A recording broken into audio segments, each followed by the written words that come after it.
I got to speak to some of the artists behind the new shows that are on at Tuggeranong Arts Centre. They're open now. The first show is called Walking in Isolation. That's work by James Farley and Lachlan Brown.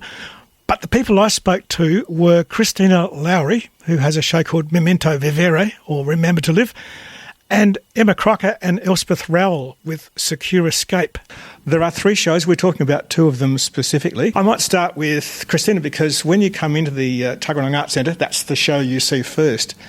So we were just talking beforehand that there seems to be a sort of a thread that joins these shows together in terms of positive responses to COVID. Is that a good way to start with it, do you think? Yeah, definitely. I think, as artists, we responded to, one of the biggest events in our lifetime, and we all came from a very different space in responding to that. And for me, it was drawing parallels between 17th century Amsterdam and the Dutch masters who were dealing with the plague, and paralleling that to our experiences with COVID.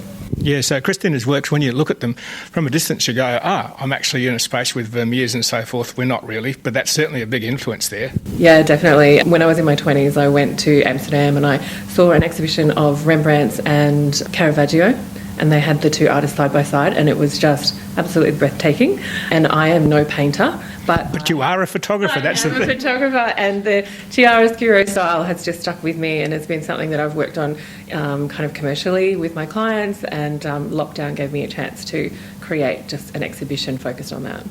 Terrific. And Elspeth and Emma, it looks like, in a way, your work has been influenced by the situation you found yourself in.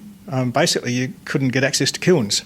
Yeah, so at the start of the pandemic, me and Emma moved out together, out from our family homes, and a big focus on all of our ceramic work, because it was during the lockdown, was really, and ceramics as a whole is kind of an inaccessible medium if you don't have like a start-up kind of way to get into it, and so art school kind of got me into it a bit, and then during lockdown it was really interesting because we started to focus a lot more on like the greenware stage of ceramics, because we didn't have access. Yeah, so the greenware stage is between the actual forming of whatever vessel you're making and the actual firing of it, is that right? Yeah, so it's before any firing at all. So we focus a lot on like surface design, sgraffito, and like detailed paintings and stuff, because that kind of gets the entire piece done before any firing is done. Yeah, so you actually had more time than you can ever expect, which is why you've actually spent a lot of time working on that aspect of the